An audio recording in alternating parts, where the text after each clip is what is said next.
আসসালামু আলাইকুম এভরিওয়ান। তোমরা সবাই কেমন আছো? হে গাইস, আসসালামু আলাইকুম সবাইকে। কেমন আছো তোমরা? আজকে আমি তোমাদের সাথে শেয়ার করতে চলেছি ডেইলি বেসের একটা সফট মেকআপ লুক। সবার প্রথমে আমি ময়শ্চারাইজারটা অ্যাপ্লাই করে নিলাম, বিকজ আমার ফেসটা অলরেডি ক্লিন করা ছিল আগের থেকে। দেন ময়শ্চারাইজারটা ভালো করে অ্যাপ্লাই করার পর ডিরেক্ট আমি এখানে ফাউন্ডেশান অ্যাপ্লাই করছি, কারণ ডেলি বেসিসে মেকআপ করার সময় আমি কোনো প্রাইমার অথবা কালার কারেকশান ইউজ করি না। যেহেতু আমার ফেসে অতটা ডিসকালারেশন নেই, তো ফাউন্ডেশন দিয়ে ওটা কভার হয়ে যায়। ফাউন্ডেশনটা অ্যাপ্লাই করার পর সেটিং পাউডার দিয়ে একটু সেট করে নিলাম মেকআপটা, যাতে মেকআপটা একটু লং লাস্টিং হয়। পাউডারটা সেট করার পরই আমি এখানে একটু ব্লাশ ইউজ করে নিলাম।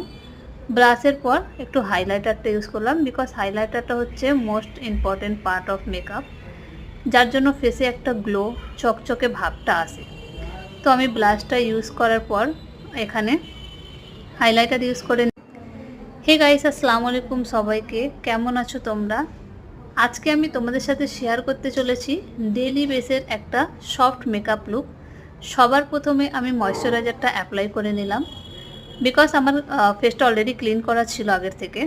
দেন ময়শ্চারাইজারটা ভালো করে অ্যাপ্লাই করার পর ডিরেক্ট আমি এখানে ফাউন্ডেশান অ্যাপ্লাই করছি, কারণ ডেলি বেসিসে মেকআপ করার সময় আমি কোনো প্রাইমার অথবা কালার কারেকশান ইউজ করি না।